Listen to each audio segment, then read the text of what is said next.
Bang Surabaya Ismet aja. dengan Bang Fana Malaysia Australia gitu. Ada begitunya kan menarik kepada orang-orang itu. Enggak, ini judulnya diskusi di Zoom Bang Ismet. Tunggu dulu ya. Oh iya, nggak Nah, apa-apa. biar orang tahu. Ini sudah itu di mana ya? Di channel mana ya? Bang Ismet channel ya? Iya, sudah pakai Smart Channel aja. Tunggu dulu ya. Diskusi Surabaya Australia. Oh, asik itu. Jadi menarik gitu Ini kan. sebenarnya tujuannya sebenarnya Bang Pana juga Bang Toya kan paham. Artinya kita nih untuk Iya. memancing orang lah. Artinya biar Memancing lebih orang, mancing orang. bakal ramai sebenarnya. Iya. Itu makanya itu kita lakukan tuh gitu. Iya, Bukan apa-apa. asik itu, asik itu. Nah, nanti terpancing orang kan. Hmm. Makanannya. Makan. Nah ini Bang Toya ini di Surabaya apa bagaimana? Iya di Surabaya, Bang. Oh iya iya iya. Saya orang Surabaya. Iya, saya sering lihat di sini. Cuma kan malam. Kalau malam saya kan nggak bisa ikut. Iya, kadang-kadang malam juga enggak bisa ikut saya. Sudah, Iya, Bang Ismet ya? Ya boleh-boleh, belum lagi. Tapi seralah kalau mau ngalir aja lah dulu. Saya Gus Ramli. Gus. Oh, siapa? Lanjut, Pak. Saya Lanjut, itu memperhatikan itu apa namanya menyimak debatnya sampean dengan kaum sufi itu loh. Ini belum live ini. Waktu itu Tunggu dibahas sebentar, Mari. Tunggu 1 detik. Live-nya asik. antara tersurat sama yang tersirat itu loh, Bang Gus. Bang Ismet sudah live. Udah lanjut Bang Toya. Gimana Bang Toya? Gimana? Coba dari awal dulu. Iya, saya menyimak debatnya Gus Ramli di TikTok dengan kelompok sufistik, kelompok sufi yang membahas antara yang tersurat dan tersirat gitu. Sebenarnya saya ingin masuk gitu loh. Komal Nur Ilahi namanya. Iya, Komal Nur Ilahi. Sebenarnya begini menurut saya tanggapannya itu sudah setiap yang tersurat itu menurut saya gini Gus, setiap yang tersurat setiap yang tersirat tidak boleh mengalahkan yang tersurat gitu. Bagus itu. Satu misalkan begini Gus ya. Itu jenengan sudah betul itu. Urutannya itu betul seperti dalam kaidah bahwa sholat itu kan doa. Jadi sholat itu dari segi bahasa dari segi yang tersiratnya adalah doa. Jadi doa itu kayak semedi, zikir, tafakur itu adalah doa gitu loh. Maksudnya itulah sholat gitu loh. Jadi berzikir, bersemadi, bertafakur itu adalah doa. Tapi sholat yang tersurat adalah suatu ibadah, suatu amaliyah yang syarat dan rukunnya itu udah diatur, diawali oleh siapa? Oleh takbir, diakhir oleh salam. Itu yang tersurat. Iya. Jadi yang tersirat tidak boleh mengalahkan yang tersurat. Karena yang tersurat itu sebuah matrai. Nah itu. Jadi tidak bisa kita semadi aja cukup kita iling kepada Allah itu udah sama dengan sholat, nggak bisa. Gitu. Iya betul itu. Nah itu, teman-teman itu Nur Ilahi itu adalah terjebak kepada suatu perasaan halunisasi. Seperti halnya begini, Gus ya. Iya. Saya sekarang membaca sekarang Gus Ramli itu kaki sebelahnya menumpang kaki sebelah yang satunya. Nah. Allah alam ini betul atau tidak, anggap saja betul ya. Anggap saja betul. Ini adalah halunisasi saya, pikiran saya gitu. Nah, pikiran itu, halu itu kadang-kadang kita terpejam pun, itu kita bisa nerawang kemana-mana. Pikiran halu, orang halu itu tidak bisa dibuat dasar bukti daripada orang yang melek gitu loh, yang celik. Iya. Kalau orang yang jelek kan sudah jelas, tetapi tersirat itu sesuatu hal batiniah gitu loh, tidak bisa mengalahkan betul, yang iya. lahiriah, tidak bisa. Iya betul. Nanti Itu yang kacau. menanggapi enggak ada Bang Toya orang tuh ngomong gitu. Gus Ramli sudah nanggapi, cuman Hanya Bang Toya. Nah, Saya iya, sudah bantai dengan dalil dan logika kan. Gus Ramli udah bagus nanggapi gitu loh. Cuman hmm. mungkin urutan-urutannya itu perlu dijelaskan, Gus, bahwa boleh saja terus tidak masalah orang itu memahami sebuah kitab suci itu dengan tersirat, boleh saja.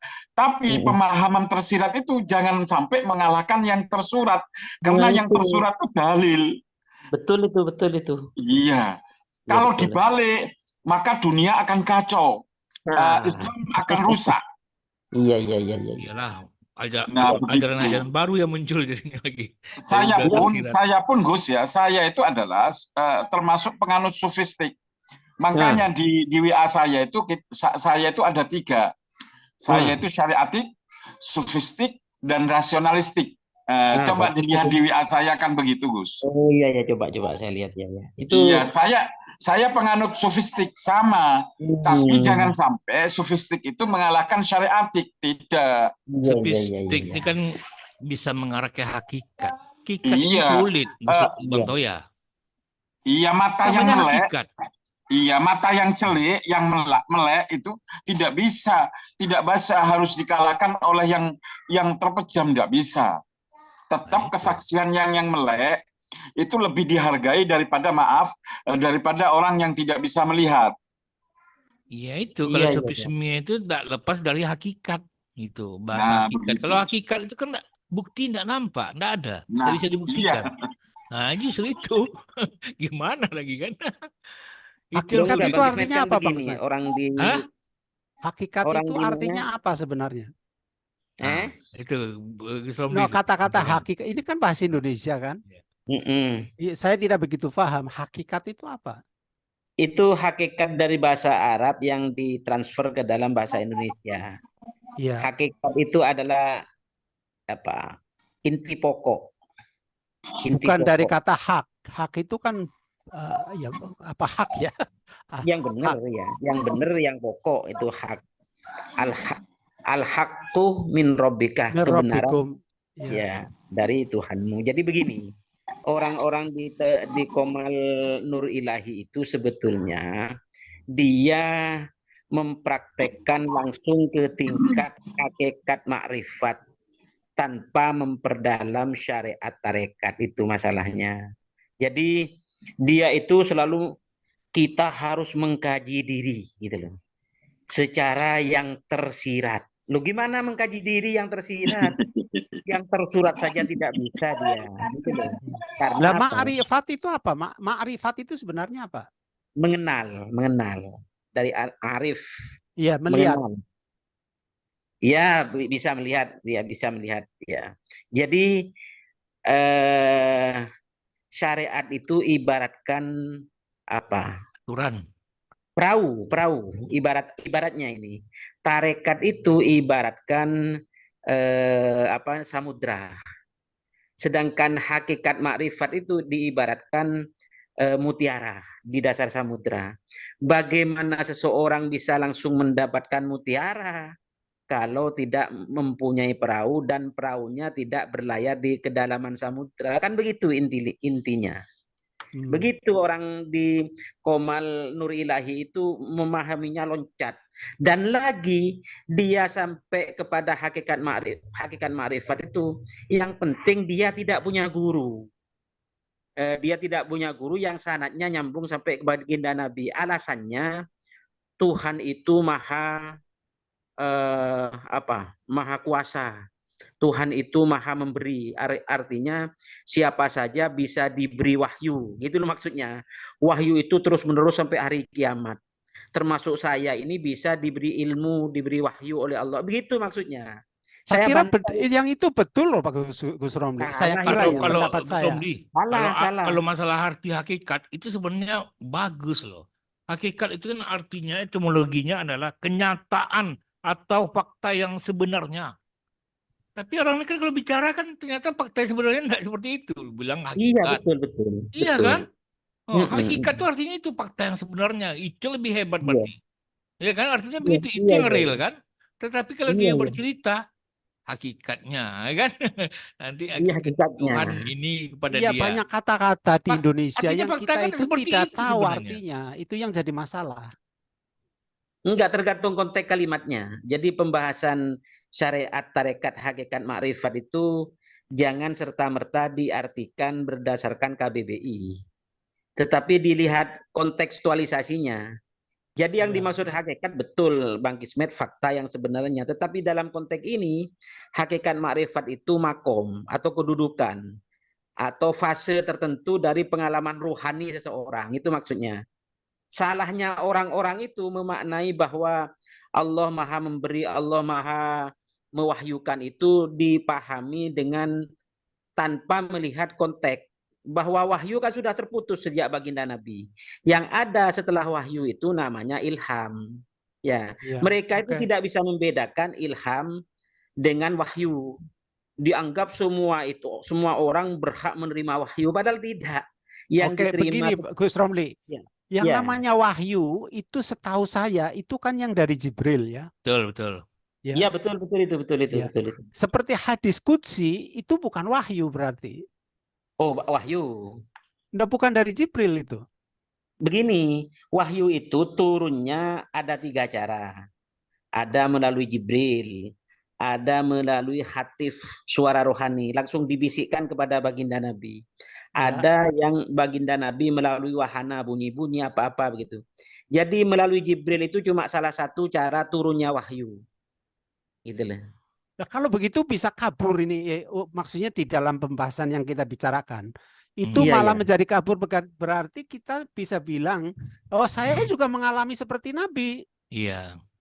Ya, Ya salah. sebenarnya gini, Nggak yang bisa. sampaikan Romli ini tidak semua orang Muslim akan mengikuti yang disampaikan Romli gitu.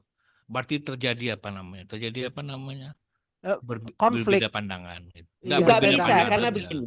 Bukan semua Karena ulama mengikuti yang disampaikan Romli gitu. Nggak semua ulama. Loh, bukan, maksudnya. ini cuma ulama, Bang. Jadi sejak ayat hari ini telah kusempurnakan agamaku, al-yauma itu loh. Katanya saya tidak boleh membaca dalil. Jadi sejak ayat al-yauma akmaltu lakum itu, bahwa setelah itu Islam sudah sempurna, wahyu sudah sempurna, nabi sudah sempurna, tidak ada lagi nabi, rasul, wahyu setelah itu. Ulama Ya, semua ini. Ya, Jadi itu betul. artinya ya, jadi artinya yang didapatkan oleh orang setelah wahyu tertutup itu bukan wahyu lagi namanya. Namanya ilham gitu, irhash, maunah kan. Ya, Nah, mimpi. itu yang dicap Bisa melalui mimpi mungkin. mimpi, Ya. ru'yatus sholihah itu mubasyirat namanya. Jadi mimpi, maksud saya Gus Romli itu yang Ya. yang di hadis qudsi, maksud saya nih ya. Iya, Itu iya. kan bukan wahyu dari Jibril. Ya. Iya, tapi dari Allah kepada Rasulullah. Iya, itu kemampuannya Rasul sesudah sekian lama itu bisa menyerap apa yang didapatkan dari Allah tanpa Jibril. Ya. Nio, Iya. mungkinkah manusia lain selain Nabi mempunyai kemampuan seperti itu? Nggak ada. Yang mungkin itu mendapatkan ru'yatus sholihah atau mubasyirat. Apa mubasyirat itu? 1/46 ya dari wahyu. Jadi mimpi seorang mukmin yang soheh itu adalah 1/46 ya dari wahyu gitu, dari kenabian. Kan begitu hadisnya. Ya, oke, itu kalau menurut hadis begitu. Tapi Iya. kita harus melihat di dalam kenyataan, di dunia kenyataan sekarang ini. Iya, Ya. gimana? Saya Gimana? membaca bukunya Imam Ghazali, buku kecil. Gimana? Iya, apa ya, Ya. Pak? Di dalamnya itu ada satu pasal yang judulnya Pena Misterius, atau kalau nggak salah itu Pena Misterius. Keterangannya dia, masalah pena misterius itu sudah bukan, tidak bisa dinyatakan sebagai omongan orang jalanan. Tidak mungkin itu hanya sekedar mimpi. Terus Kalau maksudnya? ya karena caranya dia menerangkan kerohanian itu sudah melewati manusia. Berarti dia itu punya istilahnya tadi apa, ilham ya. ilham. Hmm. Jadi ini bukan wahyu dari Jibril, tapi dia itu mampu menyedap keadaan yang sebenarnya. Sampai orang-orang yang membaca itu pada setuju. Kemungkinan besar ini. Kalau itu lagi menceritakan bagaimana apa yang dikerjakan kita ini dari kita apa dari luar. Itu yang dimaksud dia. Tapi cara yang dipakai sama dia itu tidak mungkin hanya sekedar orang dapat mimpi. Tidak mungkin. Ini kan lain statusnya begini. Bagaimana orang yang punya pengetahuan seperti ini disingkirkan begitu saja karena di hadis tidak pernah disebut. Paham maksud saya? Paham. Boleh saya Jadi jelaskan? kalau kita memegangi hadis terus, akhirnya fakta-fakta begini disingkirkan. Boleh saya jelaskan? Enggak, belum. Ya silakan boleh ya. Jadi begini, yang dilakukan oleh Imam Ghazali, yang sampean sebut itu dalam kitab Mishkatul Anwar namanya. Jadi begini. Bukan itu. Di buku satunya lagi ya. Tapi Apa? buku kecil ya. Bukan di dalam Ihya itu. Jadi begini, Imam Ghazali dan wali-wali yang lain itu diberi ilmu namanya. Ilmu itu disebut dengan ilmu secara kasyaf, secara barzah. Jadi Imam Ghazali itu kan ketika itu terjadi perang salib. Jadi ketika perang salib ada suatu ayat bahwa atau hadis ya, umat Islam itu harus berbagi tugas, jangan perang fisik saja, ada yang perang jihad dengan ilmu. Salah satunya Imam Ghazali itu kan menyendiri di Menara Putih itu ya, menyendiri di sana berkhalwat, itu kan seorang wali dia.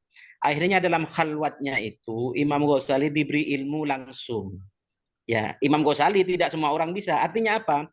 Di tembok-tembok itu ya tertulis banyak hadis barzahi namanya.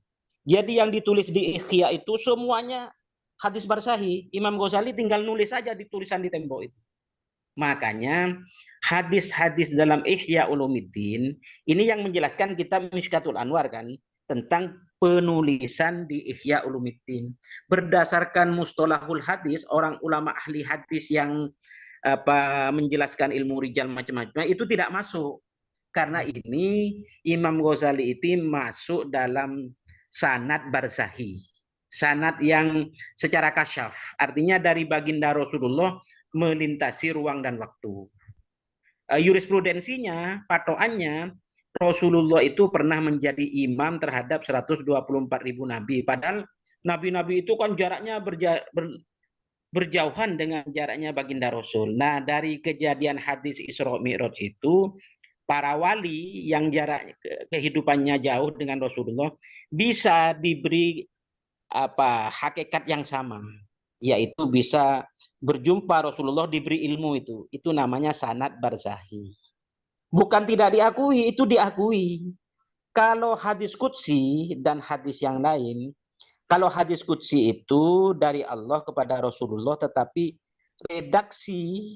redaksinya dipasrahkan kepada Rasulullah.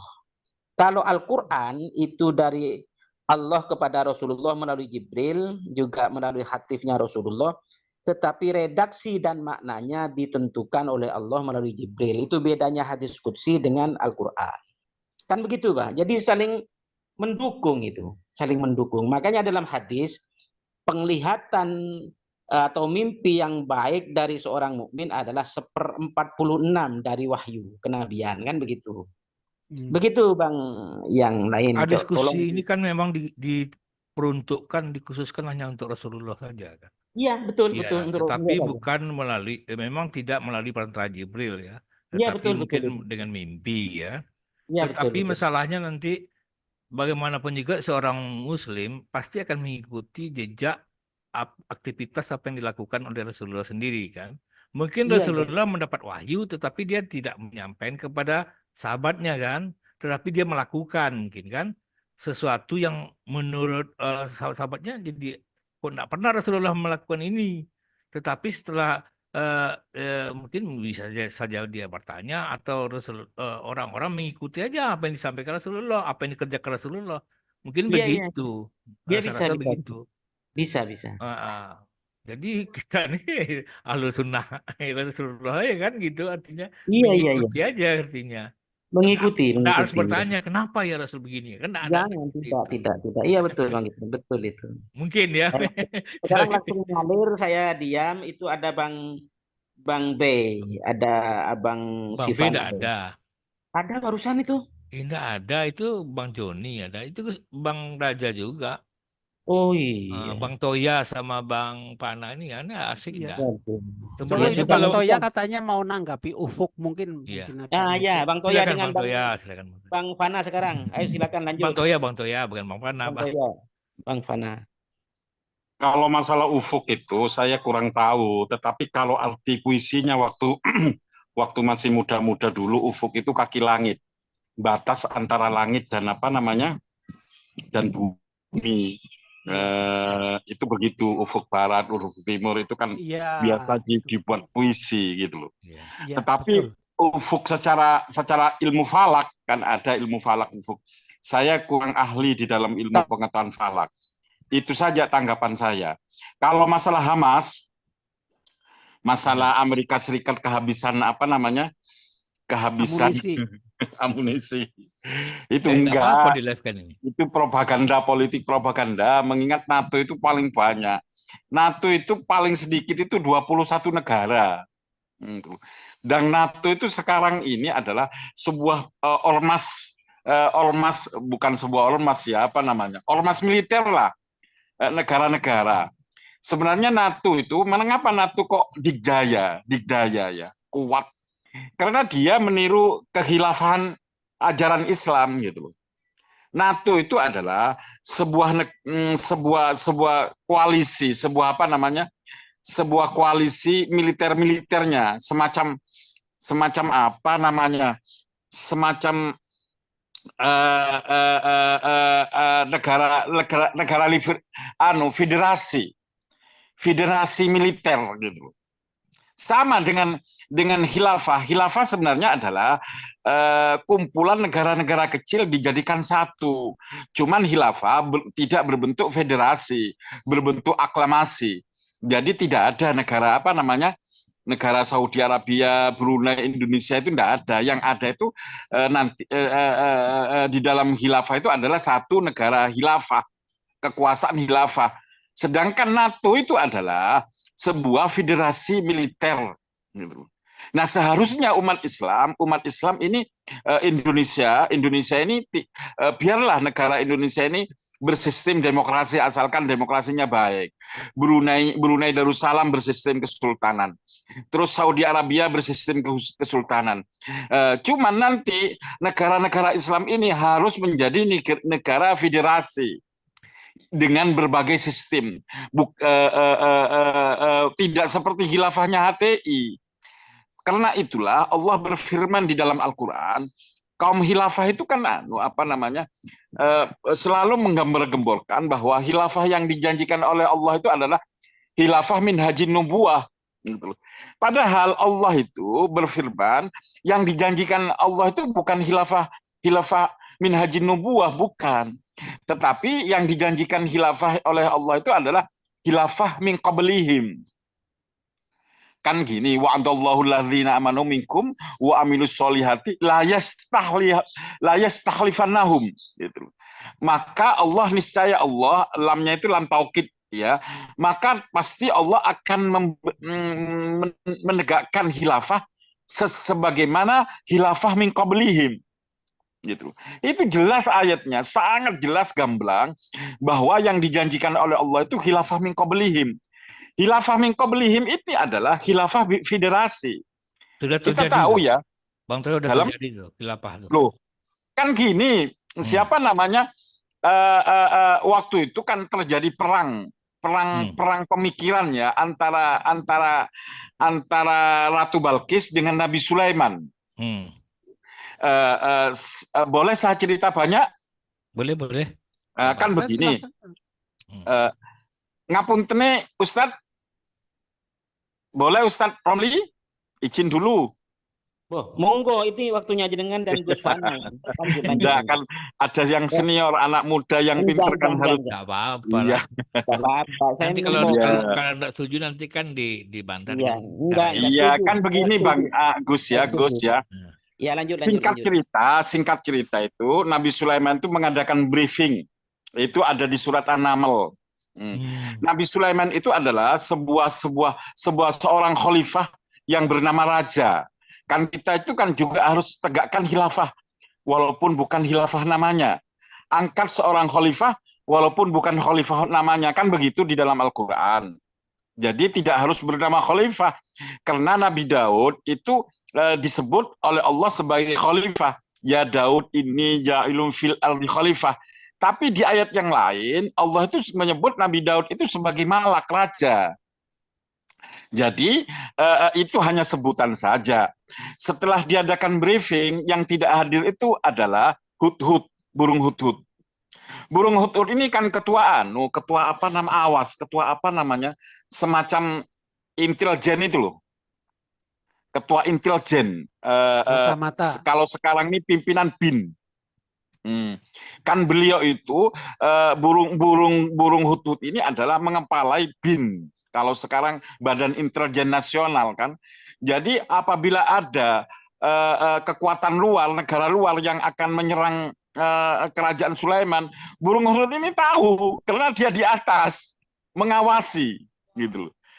Tidak ada yang tidak diketahui dengan sama Sulaiman ini yang tidak diketahui oleh laporan burung ini. Jadi burung hudhud ini harus melaporkan. Terus Nabi Sulaiman marah gitu. Kemana burung hudhud ini? Kalau dia tidak datang, akan saya potong lehernya, gitu. Kecuali dia memberikan alasan yang syar'i, alasan yang tepat. Kenapa kok dia terlambat hadir? Akhirnya sejenak kemudian hadirlah burung hudhud. Marah Sulaiman. Kamu kok tidak hadir? Akhirnya jangan marah, Baginda. Saya akan melaporkan sesuatu yang baru yang belum pernah Baginda dengar. Wis laporno opo kan gitu.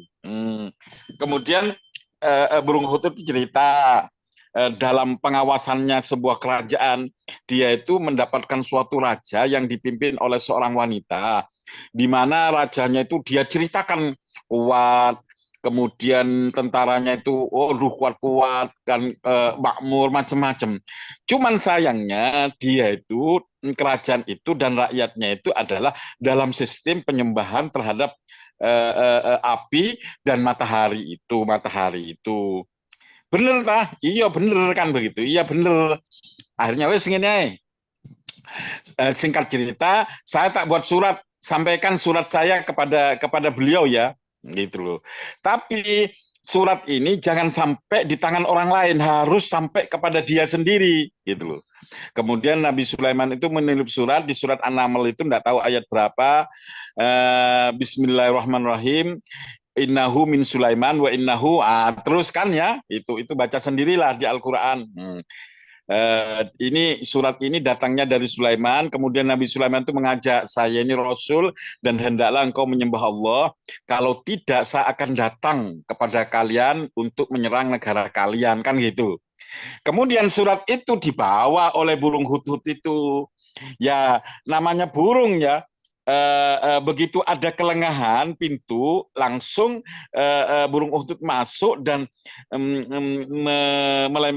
menaruh surat itu ke peraduan.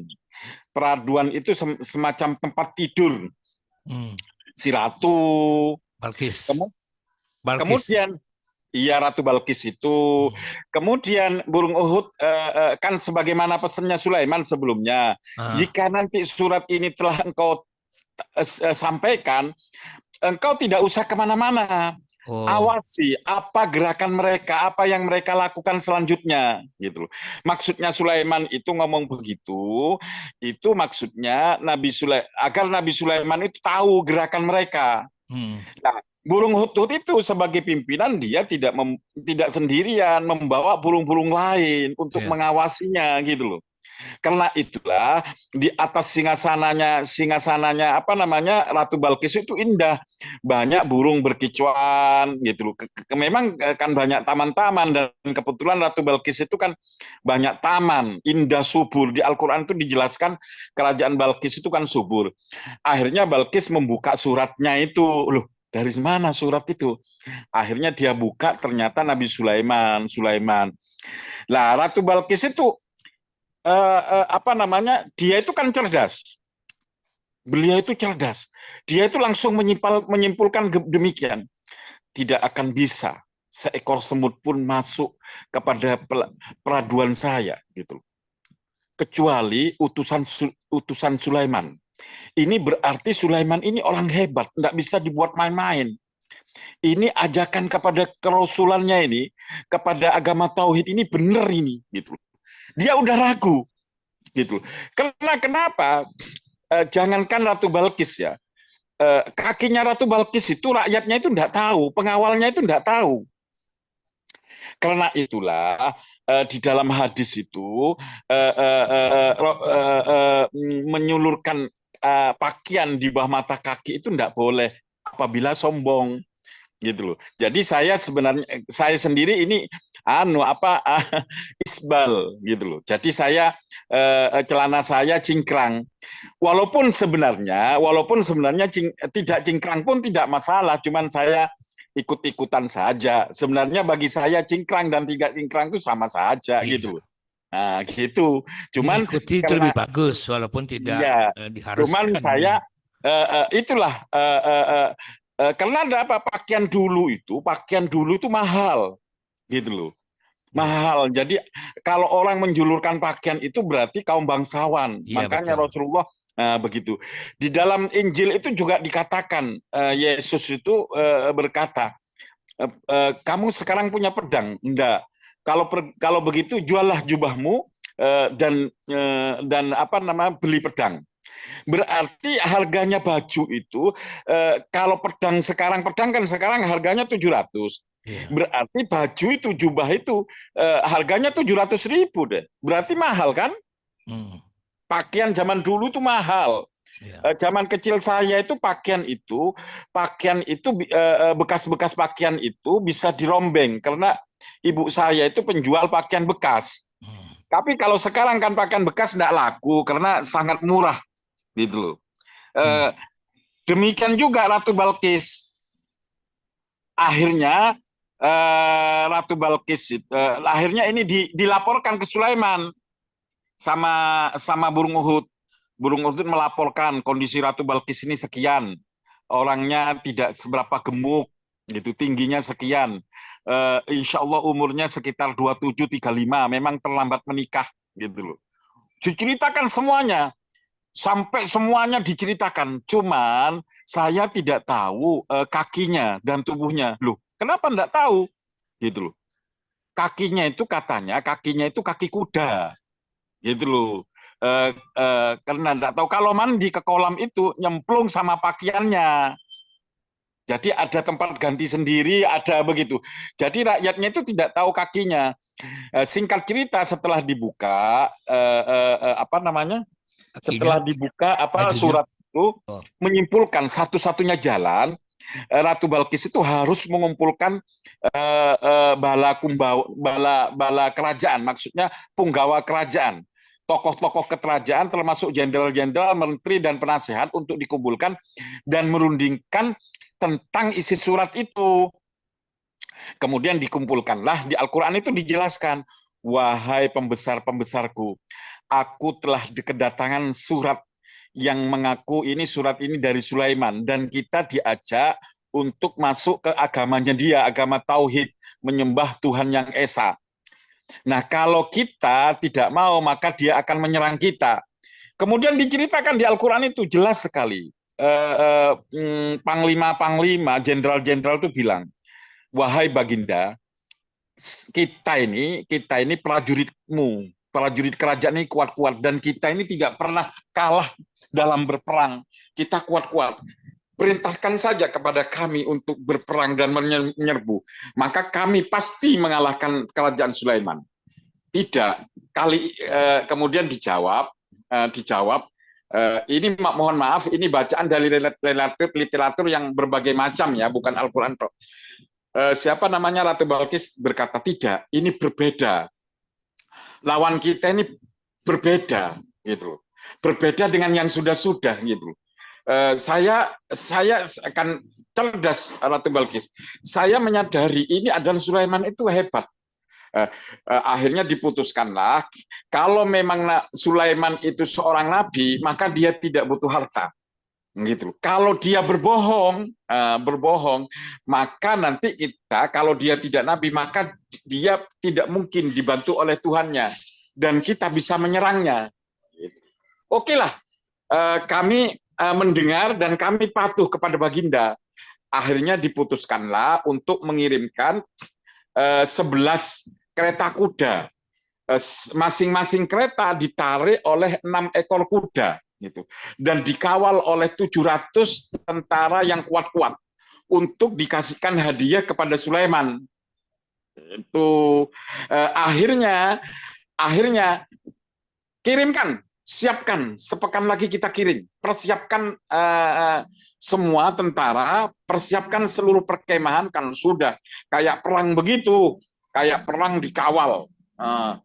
Akhirnya persiapan seluruhnya, bekal-bekal langsung, kemudian hadiah-hadiah termasuk batu mutiara, kemudian karpet ya, dulu itu karpet itu mahal. Jadi kalau sekarang hadiah karpet, satu misal saya menghadiahkan karpet kepada Bang Kismen, Bang Toya ini, ini banyak karpet, aku dikai karpet. Bang Romli saja, Gus Romli menolak gitu loh. Kalau dulu karpet itu mahal. Sebagaimana mahalnya pakaian, jadi sutra-sutra pakaian, kemudian emas, berlian, batu-batu itu ditaruh di 11 kereta berkuda, masing-masing kereta itu ditarik 6 ekor kuda yang kuat, gitu. Akhirnya kondisi ini, persiapan ini begitu berangkat, burung Uhud itu melaporkan ke Sulaiman. Jadi Sulaiman itu tahu bahwa nanti akan bakal utusan Raja Balkis itu akan berkunjung, gitu. Akhirnya Nabi Sulaiman itu perintahkan di Yerusalem itu sebelum masuk hutan Yerusalem, persiapkan umbul-umbul penyambutan dan dan burung-burung berkicau yang indah-indah. Perjalanannya itu antara konon Ratu Balkis itu ada di Ethiopia, Eritrea, dan konon lagi ada di Yaman. Wallahualam, karena pendapat ini berbeda-beda, saya tidak menjelaskan perbedaan itu, tetapi saya lebih kepada Ethiopia, bukan ke Yaman. Oke lah, enggak apa-apa nanti sembahan. Perjalanannya ini 7 bulan. Tetapi karena yang pengawal ini adalah kuat-kuat, orang terlatih, apalagi jalan tikus hanya bisa dilalui 2,5 bulan sampai 3 bulan. Jadi enggak lama. Ke Yerusalem, dari kerajaan Balkis ke Yerusalem itu sebentar saja. Tetapi di dalam setiap perjalanan memasuki gerbang pintu ibu kota kerajaan Sulaiman, tentara 700 itu heran. Kok sepertinya ada penyambutan, kok sepertinya ada umbul-umbul indah bagus, ada burung berkicau takbir, itu heran. Semakin semakin ngeri dia, takut gitu loh. Kemudian ada tombak yang berdiri sendiri gitu. Tombak yang berdiri sendiri, kemudian tombak itu bergerak gitu. Kayak kalau orang Dayak mandau yang bisa terbang gitu loh.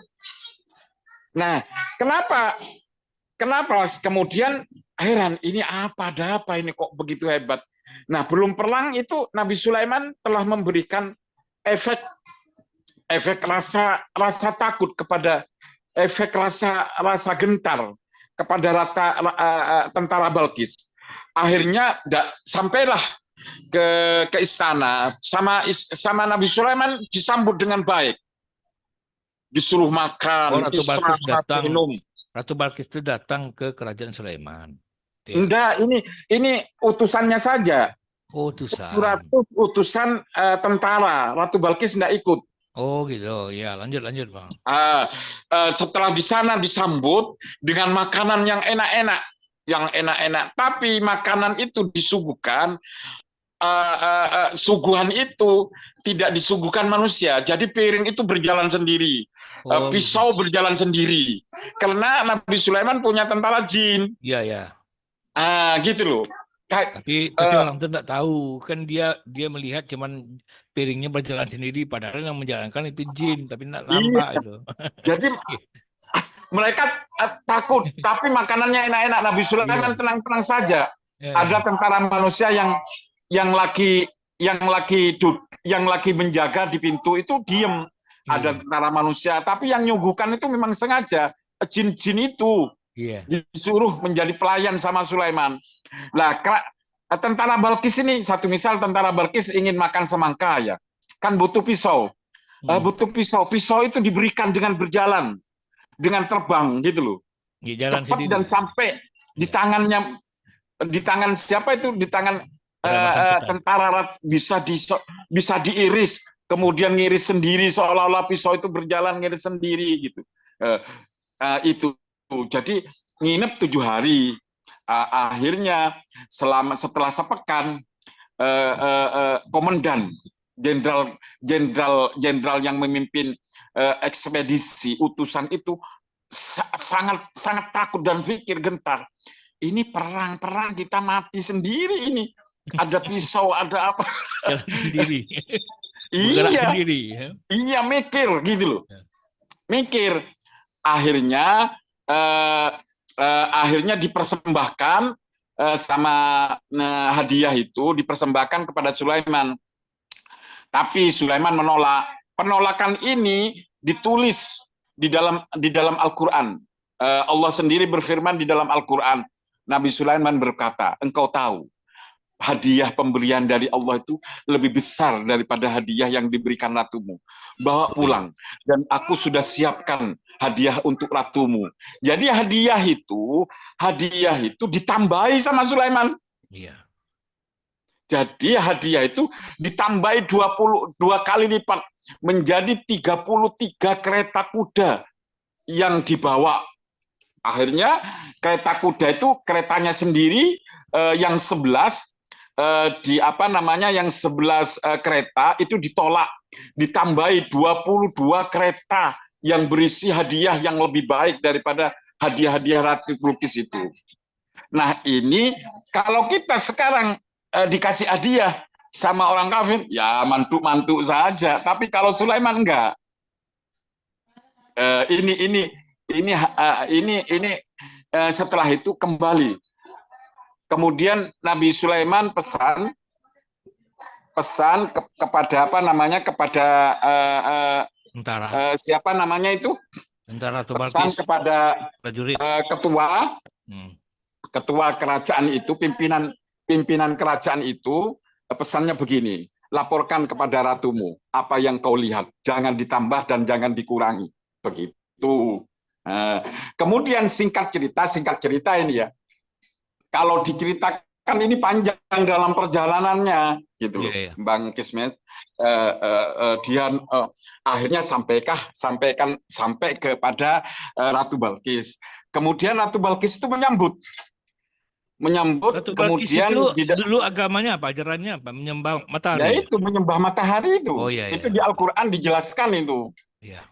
Ini sebuah bentuk perang pemikiran pertama di dalam cerita Alkitab, termasuk Al-Quran. Ini adalah perang kecerdasan, gitu. Akhirnya diceritakanlah di dalam ruang aula, ruang pertemuan, laporan itu, komandan dan para jenderal itu dikumpulkan untuk melaporkan perjalanannya ke kerajaan Sulaiman. Ratu Balkis tambah heran. Kayak apa sih Sulaiman ini, hadiah yang seindah ini, sebagus ini ditolak, malah dikasih 2 kali lipat saya. Dan diceritakan ada ada apa namanya, ada pisau bisa terbang, kemudian tanpa ada yang megang, kemudian pedang-pedang seolah-olah bergelantungan tanpa ada penggantungannya, gitu. Macam-macam. Jadi semakin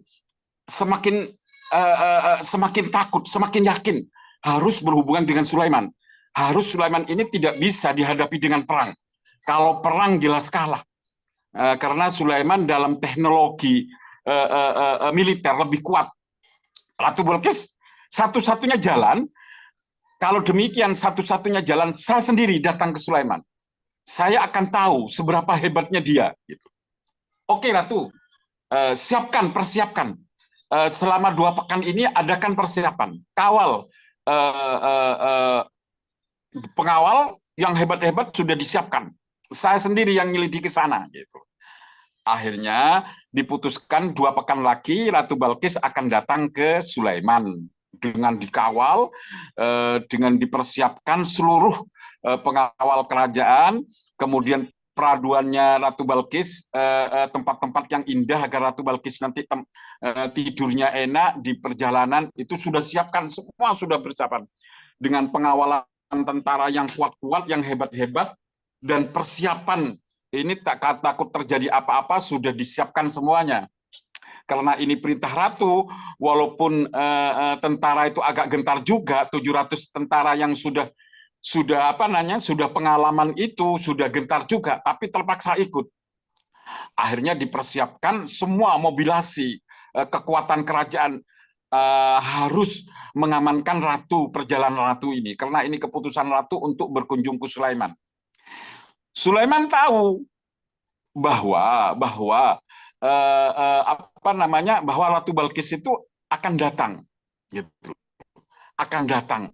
Karena laporan dari ketua BIN-nya itu, si Hudhud itu, akhirnya Nabi Sulaiman mempersiapkan penyambutan yang hebat. Kemudian seluruhnya persiapkan. Yang tidak diketahui Nabi Sulaiman itu adalah isu bahwa Ratu Balkis itu kakinya itu dari kuda, kaki kuda, karena dia keturunan jin, dewa matahari. Akhirnya dipersiapkan. Nabi Sulaiman membangun kerajaan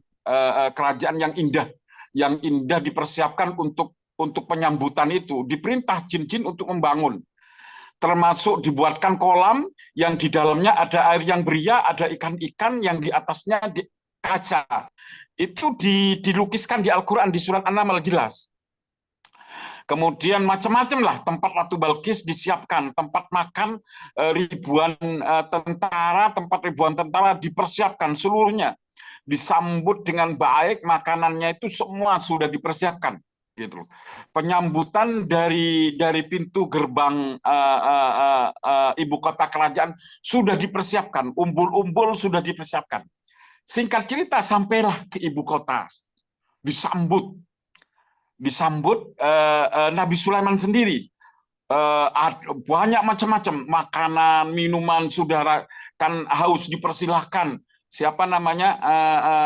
Prajurit-prajurit itu dipersilahkan dengan damai, dengan makan, dan tidak, walaupun mereka itu bawa pedang, pedangnya tidak dilucuti, silahkan tamu bebas membawa, karena Nabi Sulaiman pede. Bagaimana, walaupun dilucuti, kalau ada pedang bisa berjalan, pisau bisa, ngeri juga orang-orang tentara itu. Ratu Balkis dipersilahkan, akhirnya Ratu Balkis itu dimasuk pada suatu singgasana, di mana sebenarnya singgasananya itu singgasananya Ratu Balkis. Sebelumnya itu Nabi Sulaiman, sebelum kedatangan Ratu Balkis itu Nabi Sulaiman itu kan punya pembantu yang hebat-hebat. Nabi Sulaiman itu bilang, siapakah yang sanggup memindahkan singgasana Ratu Balkis ke sini? Kemudian ada dari tokoh jin, Ifrit itu bilang, saya akan memindahkan singgasananya Ratu Balkis yang besar itu sebelum Baginda beranjak dari kursi tempat duduk Baginda. Kemudian ada lagi yang bantah ahli kitab, itu ilmu orang pinter. bilang begini, itu di Al-Quran dilukiskan. Saya Baginda sanggup memindahkan singgasana Ratu Balkis itu ke sini sebelum mata Baginda berkedip. Langsung pindah. Itu kan dimensi 5 ya, sekarang dimensi 3, mungkin itu agak mustahil. Tetapi nanti apabila teknologi sudah canggih, kayak Star Trek itu, maka tidak mustahil ilmu-ilmu semacam itu. Nanti akan pembahasan lain lah, kalau ada yang tidak masuk akal dibahas lagi. Singgasana tempat Ratu Balkis itu bersidang itu pindah ke kerajaan Nabi Sulaiman. Ratu Balkis itu kalau bersidang itu kadang-kadang nggak duduk, dia itu rebahan. Biasanya singgasana itu kan, kalau singgasananya orang Jawa, kerajaan Jawa kan tempat duduk. Tetapi singgasananya Balkis itu adalah tempat rebahan. Jadi Balkis itu bisa mendengarkan laporan anggota kerajaan itu sambil tiduran. Jadi singgasananya itu besar dan kuat. Akhirnya Nabi Sulaiman itu ngomong begini sama pembantunya. Maksudnya pembantu di sini sama pengawal-pengawal dan punggawa kerajaannya Nabi Sulaiman bilang, rubah sedikit saja singgasana ini. Saya ingin tahu apabila nanti Ratu Balkis itu datang ke sini, apakah beliau masih mengenal singgasananya? Kemudian Ratu Balkis itu kan ketemu singgasananya, ditanya sama Sulaiman itu. Inilah ujian kecerdasan. Nabi Sulaiman ingin menguji kecerdasannya. Ditanya, Ratu, apakah Anda kenal dengan ini? Iya, saya kenal. Ini kayaknya singgasana saya, gitu. Lah, Nabi Sulaiman di dalam hatinya bilang begini, oh kalau begitu Ratu ini cukup cerdas, pinter juga, gitu loh. Akhirnya siapa namanya Nabi Sulaiman mempersilahkan lebih ke dalam lagi, lebih ke dalam. Ternyata Ratu Balkis kaget. Ternyata dia dilewati kegenangan air. Dalam kegenangan air itu, dia itu angkat roknya. Yang melembar menutupi kakinya, dia angkat. Sampai kelihatan betisnya. Akhirnya Nabi Sulaiman tahu, ternyata kakinya itu kaki manusia. Kan di Al-Quran itu sampai kelihatan betisnya. Nah, tahu. Jadi Nabi Sulaiman itu seorang rasul, dia itu ingin mengetahui sesuatu itu dengan teknik. Kalau dia ingin tahu kakinya seseorang, apakah seseorang itu keturunan jin atau tidak, dia itu tidak perlu. Sebenarnya Nabi Sulaiman kan bisa menyuruh jinnya untuk menyingkap kakinya, itu bisa. Gitu. Tapi Sulaiman sangat menghargai wanita, derajat wanita, itu ratu sendiri yang menyingkap kakinya. Akhirnya ratu sendiri itu kelihatan betisnya, sampai kelihatan betisnya. Dan Nabi Sulaiman tahu bahwa kakinya itu bukan kaki kuda, kaki wanita biasa. Terus Nabi Sulaiman bilang, bukan ratu, ini bukan genangan air, tetapi ini air di bawah, di atasnya kami beri kaca. Oh begitu, akhirnya dia melenggang. Itu di Al-Quran surat An-Naml dijelaskan. Melenggang, akhirnya setelah makan-makan beristirahat di kamar yang sudah siapkan. Siapa namanya Ratu Balkis itu tidak habis pikir. Dia sudah menyatakan keimanannya. Dia sejak dia tahu bahwa dia itu kalah cerdas dan kalah ilmu dengan, kita tahu ya, Rasul yang banyak ilmunya itu sejak kecil itu Nabi Sulaiman. Dia sudah mengakui kalah cerdas. Dia sudah bilang, menyatakan keislamannya. Dan dia bertobat, nangis kepada Allah. Dia iman kepada Nabi Sulaiman dan kepada Tuhannya Sulaiman. Dia tobat kepada Allah Subhanahu wa Ta'ala dan dia menyembah Allah. Dan saat itulah Ratu Balkis dan bala tentaranya Islam. Cuman kan tidak bisa langsung pulang. Kan istirahat dulu. Lah, selama istirahat itu dikasih kajian, dikasih pelajaran agama. Suatu ketika, Masya Allah, maaf saya tidak merendahkan ke Sulaiman ya. Keduanya kan, walaupun Nabi Sulaiman itu punya istri banyak, kan beliau juga mungkin agak seneng juga gimana kalau diperistri. Kemudian Ratu Balkis pun berpikir, satu-satunya yang layak, yang sekufu untuk menikahi saya, ini Sulaiman. Gitu. Tapi kan sebagai seorang wanita kan tidak bisa melamar, mengutarakan rasa sukanya, rasa cintanya. Sebagai seorang nabi, nggak bisa ngomong I love you begitu saja. Karena yang dihadapi ini bukan seorang sembarangan, seorang penguasa Ratu Balkis di kerajaan besar dan terkenal. Nah, nanti kalau Sulaiman ditolak gimana? Kan malu juga, gitu. Wibawa, marwah kerajaan akan runtuh. Jadi Nabi Sulaiman harus mengeluarkan taktik barunya, bagaimana lamaran Sulaiman itu nantinya akan diterima. Sebagai seorang nabi, bukan Tuhan. Nabi Sulaiman itu nabi. Nabi itu adalah dia mengetahui hal gaib apabila Allah memberitahukan, mewahyukan. Jadi nabi itu sebagaimana kita. Dia itu nabi itu tidak tahu apa-apa kalau tidak tahu diberitahu Allah, tidak diwahyukan. Jadi Rasulullah itu tahunya gaib itu karena tahu dari Allah, neraka, surga itu karena diberitahu dari Allah. Demikian juga Nabi Sulaiman itu tidak tahu hatinya Ratu Balkis ini. Cuman mengira-ngira saja, insya Allah kalau dilamar itu mau. Kalau iya, kalau tidak, kan nanti repot juga gitu loh. Akhirnya Ratu Balkis itu berpikir, kalau saya terus di sini, bagaimana kerajaan saya?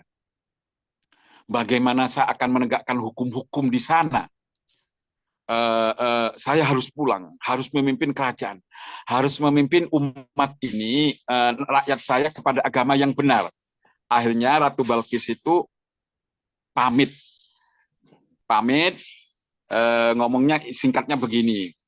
Besok dia pamit pertemuan pada malam itu dia pertemuan begini ke Sulaiman. Baginda, insya Allah besok pagi saya harus siap-siap dan saya besok pagi harus pulang. Kembali, kasihan. Insya Allah Baginda tahulah bagaimana kewajiban saya sebagai seorang ratu untuk mendidik rakyat saya kepada jalan yang benar. Karena saya sudah menemukan, kemudian Sulaiman bilang, iya enggak apa-apa, bagus. Tapi mohon nginep jadak 1 minggu, 1 pekan sekali. Enggak Baginda besok. Tidak, kamu tidak boleh pulang. Begini saja, saya akan memberikan syarat, lusa kamu pulang, lusa pagi kamu pulang, tapi dengan syarat kita adakan dulu pesta perpisahan. Setelah pesta perpisahan setelah malam itu, kamu tidak boleh mengambil apapun dari milik saya. Dan besok pagi kamu boleh langsung pulang. Siap Baginda, saya penuhi syaratnya sampean. Jadi pagi-pagi itu udah masak, diperintahkan seluruh jin, seluruh bagian dapur untuk masak, untuk melayani makanan-makanan yang mewah, yang lezat, gitu loh. Tapi Nabi Sulaiman memerintahkan khusus untuk makanan ratu. Makanan ratu itu harus dicampur dengan paprika merah. Paprika merah itu adalah sebuah makanan yang agak pedas, kayak bentuknya kayak itu loh, kayak apa namanya, kayak tomat kecil gitu loh. Paprika itu ada yang hijau, ada yang merah agak pedas. Biasanya kalau makan itu butuh makan yang banyak, nanti butuh minum karena nanti membuat rasa-rasanya itu agak kayak merica gitu loh, bisa nafsu makannya tinggi gitu loh. Akhirnya besok jadilah seluruh jenis makanan apa, gandum, beras, kemudian seluruh makanan-makanan, onta, kambing, kemudian macam-macam makanan yang halal itu ada dan disiapkan untuk untuk malam perpisahan. Setelah itu Baginda keluar, malam perpisahan itu Baginda Sulaiman keluar, Ratu juga keluar makan bersama. Ayo monggo Ratu, mari, biasa Ramadhan makan.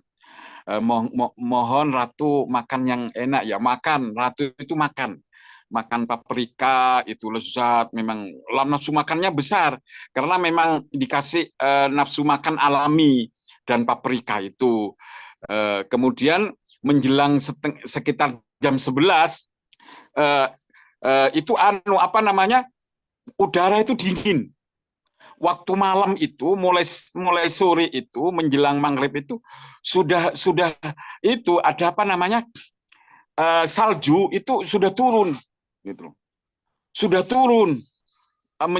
Jadi orang makannya lahap, dingin-dingin sejuk gitu lahap, apalagi agak panas, agak apa namanya, agak makanannya itu agak pedes, jadi cocok dengan udara yang dingin gitu. Jadi kan kita tahu ya, mukjizatnya Nabi Sulaiman itu termasuk angin.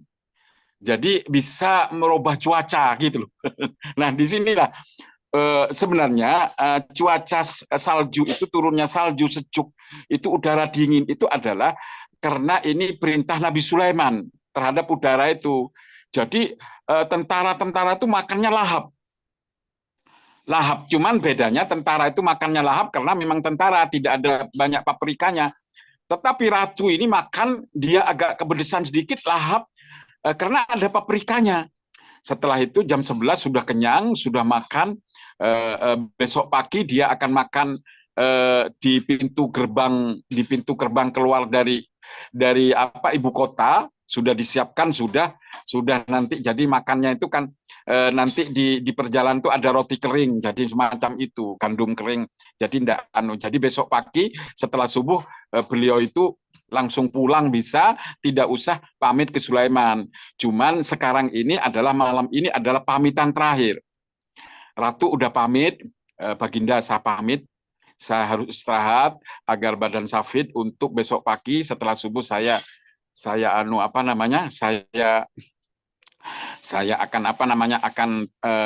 langsung pergi bersama pengawal-pengawal saya. Iya, enggak apa-apa, silakan. Kita perpisahan. Nabi Sulaiman mohon maaf atas kesalahannya. Begitu ramah, semuanya ramah, baik, enggak ada masalah. Enggak ada masalah, pelayanannya baik semuanya. Jadi besok itu enggak ada masalah, enggak ada konflik, enggak ada apa-apa. Malam hari sekitar jam 12, sekitar jam 1, Ratu itu bangun. Karena haus, tenggorokannya itu merasa tercekik. Dan di ruangan itu tidak ada apa-apa. Hanya sebuah teko yang terbuat dari kaca yang indah, yang di dalamnya itu ada air. Dia minum tidak berani, karena perjanjiannya dengan Nabi Sulaiman, dia tidak boleh mengambil milik apapun dari saya. Kalau mengambil, maka dia itu harus patuh kepada Sulaiman terhadap apa yang dikatakan. Gitu. Kalau besok dia itu tidak boleh pulang, dia itu harus patuh kalau minum itu. Gitu. Dia ingat itu, gitu loh. Dia ingat itu. Dia tidak memikirkan bahwa Nabi Sulaiman itu akan melamarnya besok, tidak. Dia itu takut ancaman Sulaiman bahwa kalau ratu itu mengambil sesuatu darinya, maka ratu itu harus mendapatkan konsekuensi hukuman yang harus mematuhi terhadap segala titah dan perintahnya Sulaiman. Sulaiman tahu bahwa seorang ratu itu tidak bisa diperintah kecuali tanpa perjanjian. Gitu. Nah, inilah akhirnya terpaksa dia tercekik, akhirnya dia minum, hausnya hilang dan dia tidur lagi. Pagi-pagi setelah sholat subuh, Nabi Sulaiman datang. Assalamualaikum, gimana Ratu? Sadar.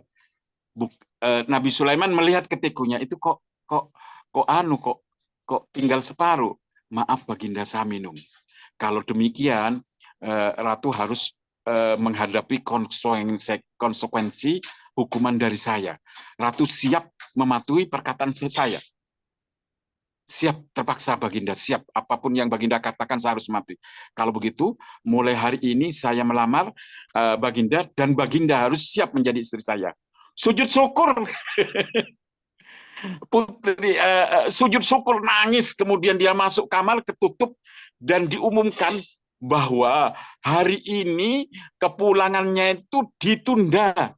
Dan nanti malam itu adalah pesta perkawinan Baginda Sulaiman dengan Ratu Balkis. Aduh, kalau diteruskan ini kayaknya lama ini. Halo?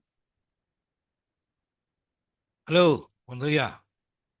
Aduh, Bang. Oh Nah, iya, itulah. ya oke. Lanjut.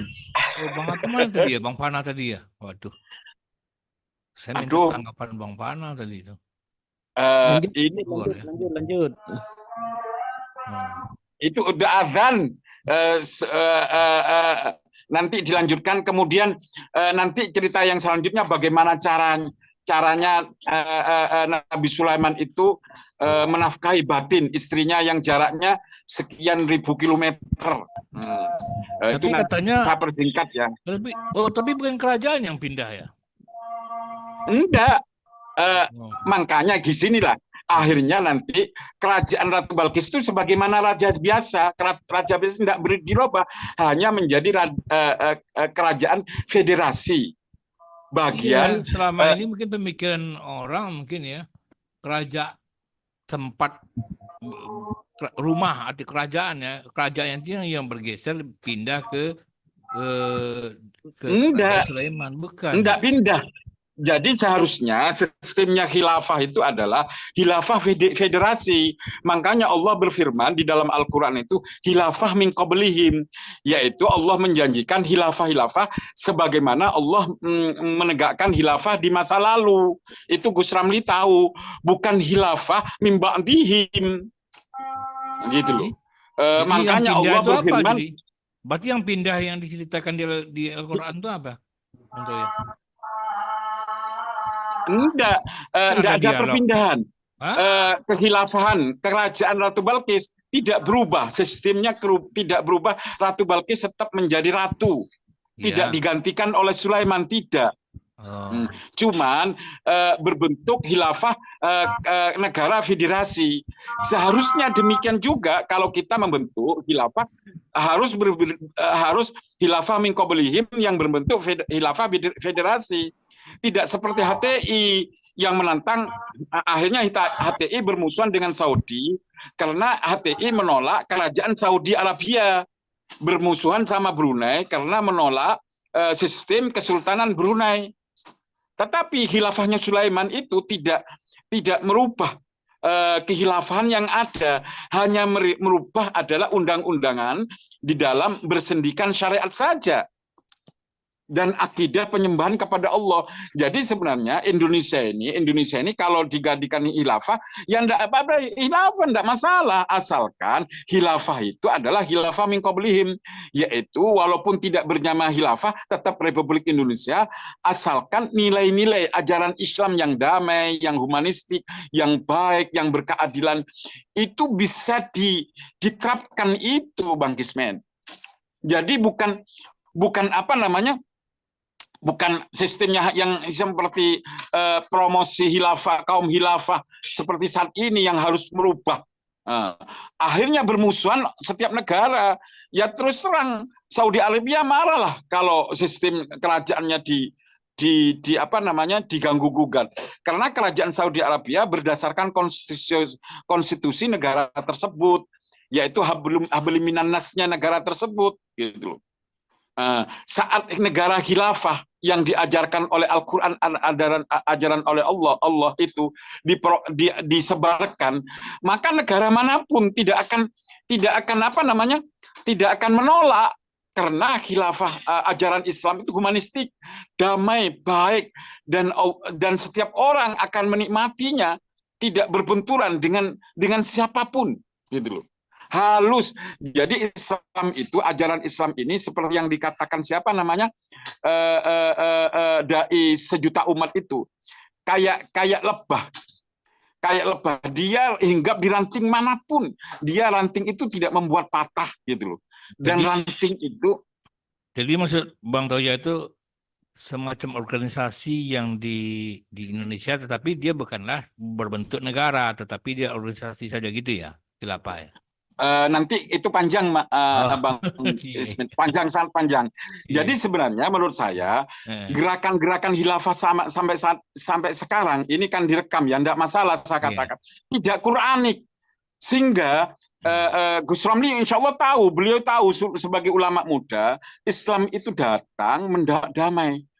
Tetapi kaum firqah ini, kaum khilafah ini bukan membawa damai, bahkan membawa permusuhan, jurang pemisah antara umat Islam satu dengan umat Islam yang lainnya. Iya. Gitu loh. Seharusnya dakwah khilafah itu bisa membuat damai, bisa membuat orang senang, sebagaimana dakwah khilafah yang dikembangkan oleh Salomo. Damai, Ratu Balkis tunduk dan baik dan bisa dikuasai oleh Sulaiman tanpa merasa dia diperangi. Gitu loh. Dia baik, padahal itu Ratu Balkis itu kafir, apalagi sesama Islamnya. Jadi kaum khilafah yang mengatakan ini tagut, apa namanya, pemerintahan tagut, gitu loh. Saudi Arabia tagut, Turki tagut. Nah ini menurut saya ini tidak Quranik, gitu loh.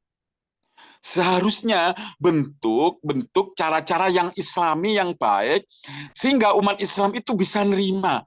Kalau Islam bisa nerima dengan ajarannya sendiri bisa diterima, maka orang lain bisa terima. Kayak Hamas begini.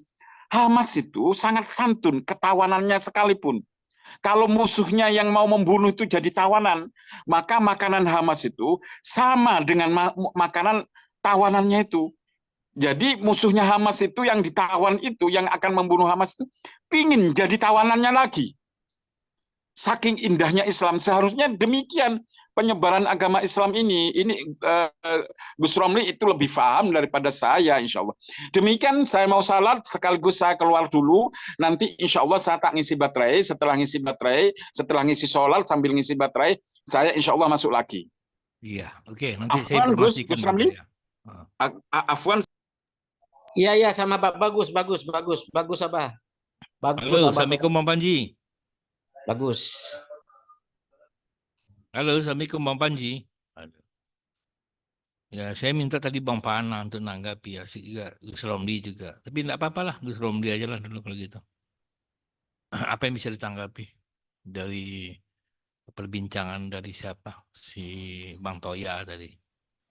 Silakan Gus, sebelum kita tutup mungkin. Iya ya, sebelum Kita masih ditutup. live kita. Jadi apa yang dipaparkan oleh Abah Toya Bening Kenciren Surabaya Timur itu bagus. Memang seperti itu. Itu yang dimaksud dengan mukjizat. Kalau kepada para nabi itu mukjizat ya. Kalau kepada para wali seperti Imam Ghazali tadi oleh Bang Fana itu keramat atau karomah.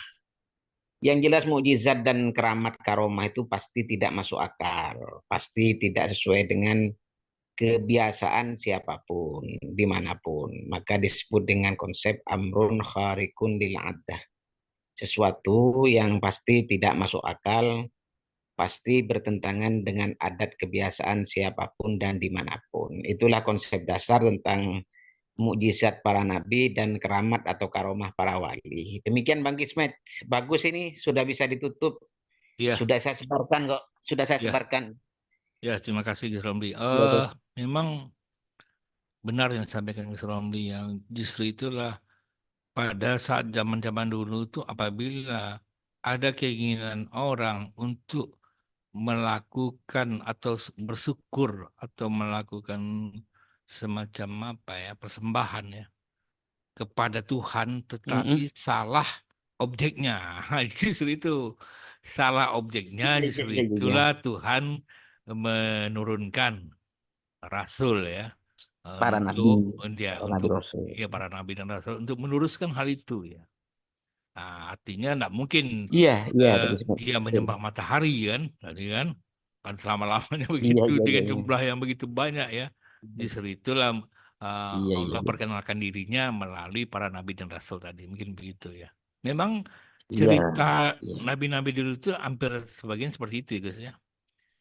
Orang tuh ada keinginan menyembah Tuhan, tetapi Tuhannya kadang-kadang berhala lah, yang habis kan yang berwujud fisik, ya yang bisa dilihat. Artinya kan matahari kan bisa dilihat, ya kan, bulan, bintang itu. Tapi sebenarnya yang hakikat sebenarnya ya Tuhan itu yang tidak bisa tidak bisa dilihat dengan pakai indera kita kan gitu. Gitu guys ya. Oke, terima kasih kepada netizen. Apabila menonton ya mohon maaf kalau ada kesalahan atau ucapan kami yang keliru diberitahu sajalah di chatting di bawah dengan bahasa yang lebih bagus gitu. Iya, Ini iya, iya. gunanya adalah untuk apa? Untuk apa? Untuk kebenaran juga artinya. Mungkin kalau ada keliru ya. Tetapi insya Allah mungkin tidak keliru dan kami tidak Iya, ada sengaja untuk mengelirukan gitu ya. iya, iya. Tidak Tapi ada bagus, sengaja bagus itu, artinya. bagus. Mudah-mudahan Allah akan apa memberikan maaf apabila ketidaksengajaan kami ini mungkin tersampaikan. Mungkin seperti itu Iya, ya. iya, iya. Oke, Iya, iya. saya akhiri dan mengucapkan wabillahi taufiq wal hidayah. Wassalamualaikum warahmatullahi wabarakatuh. Waalaikumsalam warahmatullahi wabarakatuh. Waalaikumsalam warahmatullahi wabarakatuh. Bang Panji, saya panggil-panggil, enggak ada Pak nyaut. Panji itu. Iya. Justru itu. Lanjut. Jadi enggak mungkin saya panggil ulang-ulang. Tapi kalau di standby tadi saya, insya Allah Enggak, mungkin saya saya Saya coba. nyimak dari tadi, dengar. Tapi Bang Panji saya panggil tadi, dengar Bang Panji. Iya, dengar. Kenapa enggak nyaut Bang Panji? Lagi dengar. Saya suka gitu-gitu Gus.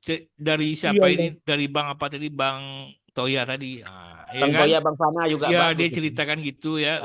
Mungkin dia udah bacaan dia mungkin tuh. Dia Iya, bagus. biasanya Bagus. kalau dia senang dengan bacaan tuh dia hafal gitu. Sama sama saya gitu tipenya. Ya kan? Nanti hafal Penasaran itu. kan? Penasaran baca-baca Iya, akhirnya iya. dia hafal akhirnya. Betul, Tapi kan bagus.